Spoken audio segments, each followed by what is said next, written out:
those of you who aren't familiar with the sport of skeleton, imagine lying headfirst on a sled. Your chin is just an inch off the ice as you hurtle downhill at speeds of up to 90 miles per hour. There are no brakes.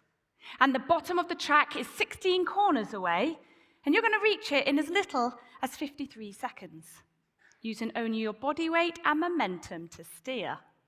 It looks like that. But how did I achieve my impossible? How did I achieve this gold medal?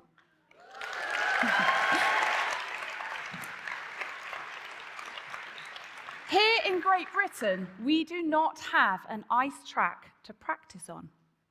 So how did I manage to win a gold medal? In the next few minutes, I'm going to share with you just a few little secrets to my success. And I really hope that they help you achieve that one thing that you've always wanted to do in your own life. Now, although my background is in sport, I really believe these lessons go beyond that, into parenting, business, work, and school life. Firstly, marginal gains and finding the 1%. How many of you have wanted to take on a new skill? Maybe learn a musical instrument, become a cook, a better artist, or perfect that golf swing. And then you realize that your skill level to where you are now and where you want to be just seems impossibly far. And so you give up before you've even began. There's nothing wrong with having that big long-term goal in principle. There's going to be a date and a time and a day set to it, such as running a marathon or entering a science competition or a deadline for an essay. But don't get bogged down by it. Break it down into little goals. What if I told you that you could achieve your goal if you broke it down into little tiny bite-sized chunks? Into little 1% that turn into marginal gains that slowly get you closer and closer to achieving that goal. Now, it might not sound glamorous, but that's how I achieved my goal. I made my life into a pie, and I sliced it up. Do the same for your life. You could have a pizza if you prefer. Now, for every one of those slices, I had a subject. So for my sport of skeleton, I had a slice for my gym sessions, my sprint sessions, another one for my rehab and physio exercises. I had one for my psychology, my nutrition, then the technical side of my sport, so learning the ice tracks and my equipment, then lifestyle management, friends, relationships. You get the gist. Do whatever suits your life currently. And then I'm going to get you to do a SWOT analysis. You're thinking, what on earth is that? You're going to work out your strengths, what weaknesses you have, what opportunities there are, and what threats there are. Get a giant big piece of paper and write them all down. Before you know it, you've got tiny little goals, things that you can improve on and find those 1% marginal gains in your performance. Now, before I headed out to the Olympics back here in Bath, I sewed Velcro down the sides of my salopettes. They're the thick winter ski trousers. I didn't want to use the zips that were already there. With shaky, nervous hands on that start line as I concentrated on that run ahead. I wanted to be able to whip off my trousers super fast, keeping the warmth in my muscles for as long as possible, enabling me to sprint off the top of that track, getting that 1% marginal gain over my other athletes. Now, I'm sure many of you have had bad jet lag before. It's horrible, isn't it? You wake up at the wrong time of night, and you're sleepy in the wrong time of day, and you're tired and fuzzy, and you feel all over the place.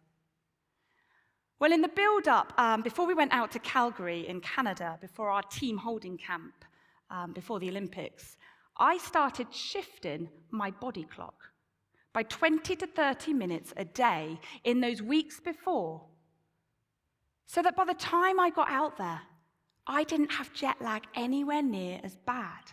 My body was already on the correct time zone. I could train faster, perform better, and be a better athlete. A 1% marginal gain over my other competitors. So that's just two little stories from many, many more that I did in the days and the weeks and the months in the build-up to the Olympics. They were all things in my control. My skill, my performance, things that I could change. Which leads me on to my second little mantra or story for you. Control the controllables. In 2006, I desperately wanted to go and compete in the Turin Winter Olympics in Italy. I dedicated my life to the sport. I was driven, I was determined, I had passion, I had never missed a training session. We only had one spot for a female for Great Britain on the team. You had to be the top-ranked female to go. It came down to that last winter race of the season, and I could see that I was in second place. I'd not made the cut, and I didn't get to go. Looking back at it now, though, that was a massive, important failure, and something that I learned from. Now, I believe I didn't get to go because, I wasn't good enough at the time.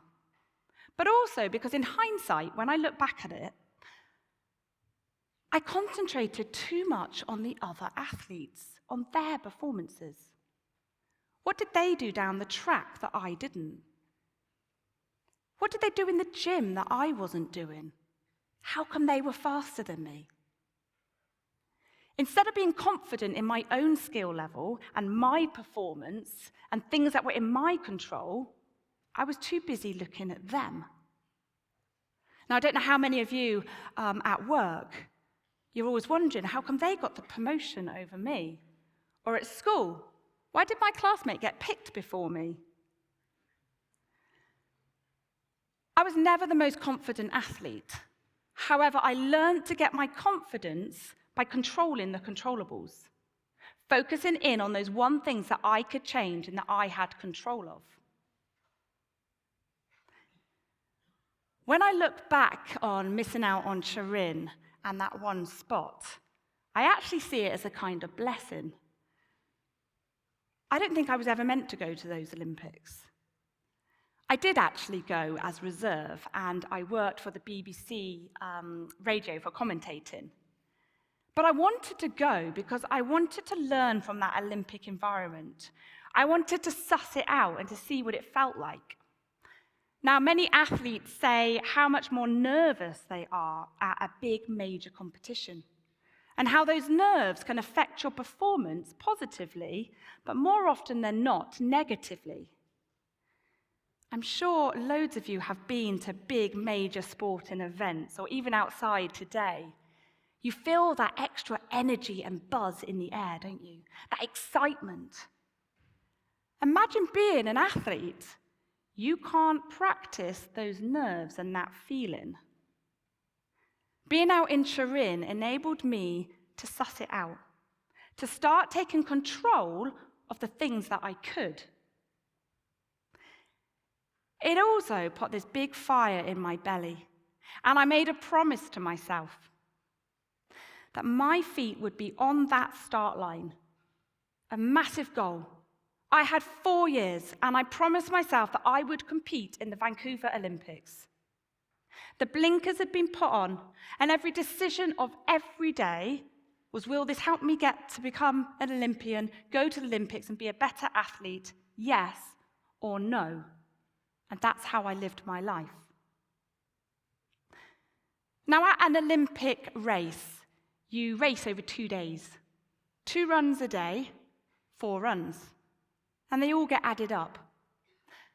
I had planned and prepped and rehearsed every minute of my race morning.